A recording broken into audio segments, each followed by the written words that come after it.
Now, I also note, Mr. Speaker, that amongst us in this place, there are some who do not intend to seek re-election in the next general election. And of course, as is customary, others among us will not come back for next Christmas, because the people of the Bahamas will determine that we ought not come back to this place. Regardless of whether we leave voluntarily or we are kicked out by the people, I wish to express on behalf of all the Bahamian people the thanks and appreciation for all who have served in this place, and most especially so those who are motivated in their service only by a desire to bring about better for all the peoples of the Bahamas.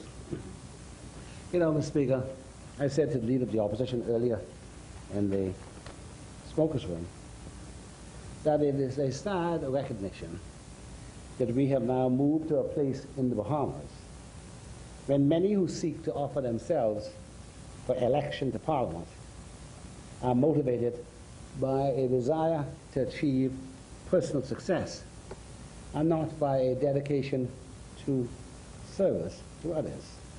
That is the general public. This is most recently evident, Mr. Speaker, from a number of individuals who shop their availability to seek election on any political party's ticket. They come to the F&M, they don't get it, they go to the PLP, they don't get it, they go to the next party, etc. In fact, a young professional the other day said, you know, I'm an F&M, but I went to see a certain gentleman. I told him I wanted to run. He never got back to me, so I'm running anyhow. When such individuals are rejected, Mr. Speaker, they simply move on, as I say.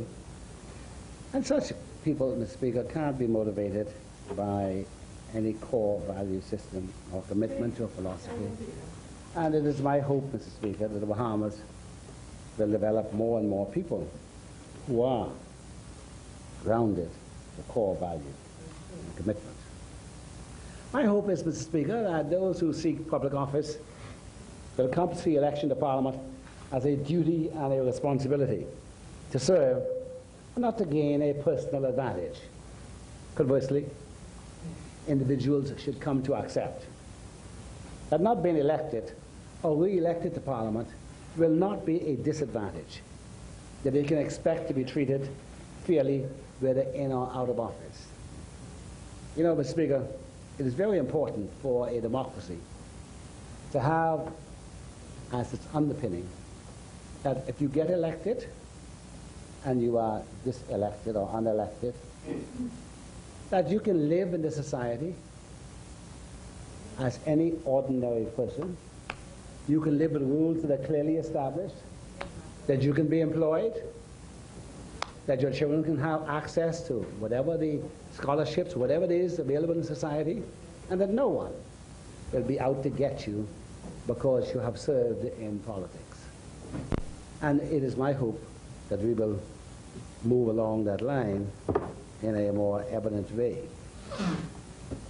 If we do not evolve to that level, we will continue to produce governments with members committed to fighting tooth and nail to remain in government because they fear being out of government. Yes. And you should never fear being out or in.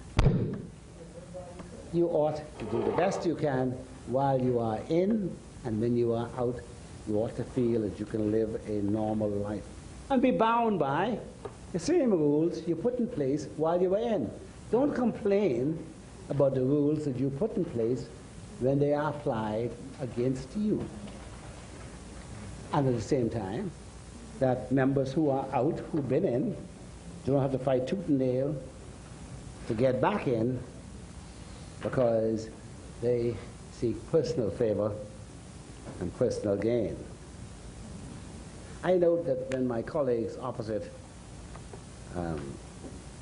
as I expect and hope, lose the next election, I hope and expect that they will come to terms with being Her Majesty's loyal opposition.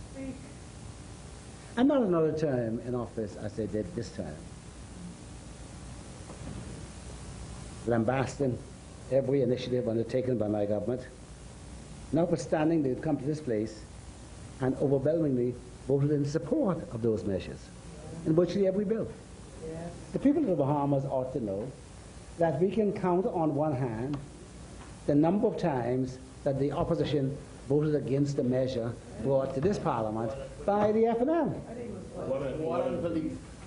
They can count on one hand. But if they listen to them talk, oh, we are the worst thing that ever happened. True, that's true. But they vote for all the things we bring here. That's true too. They say that we borrow too much money. Yeah, we borrow plenty of money, and they vote for all the monies we borrow. They vote for all of them. They are with us all the way when it comes down to voting. It is when it's time for them to speak, their mouth cannot match their vote. Their utterances and their action are at variance with each other. And of course, unfortunately, there are some people who believe what they say. But I want those people to know that there is something duplicitous about campaigning against something, prompting your supporters to believe that the government is doing something wrong, whether we are seeking to improve infrastructure, strengthen anti-crime legislation, secure our financial services sector, encourage or incentivize the renovation and modernization of our national capital city, further strengthen our tourism sector, and the list goes on, including providing water to the people of New Providence, water to the people of Auckland and elsewhere in the Bahamas, and then they themselves come here, vote for what we are doing, and then they vilify us and say what we're doing is dead wrong. But they are hand and glove with us in doing it in the first place. That's not right. And that's not how parliamentary democracy was meant to function. And so as we look forward to a better year next year, Mr. Speaker, we look forward to cooperating with members opposite to win what is best for the Bahamian people. That is, the things about which Exoma complained.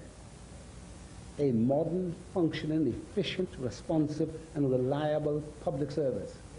That you can be an Exoma and have an electronically generated driver's license. You can be an Exoma and have your business license renewed. You can be an Exoma and have your plans approved for your house, etc. You can be an Exoma and go online and access services that are available from the central government in Nassau. All of those things we want for all the people of the Bahamas. And Mr. Speaker, on that note, I wish to express my best wishes for all honourable members for a holy season ahead of all of us. I thank you, sir.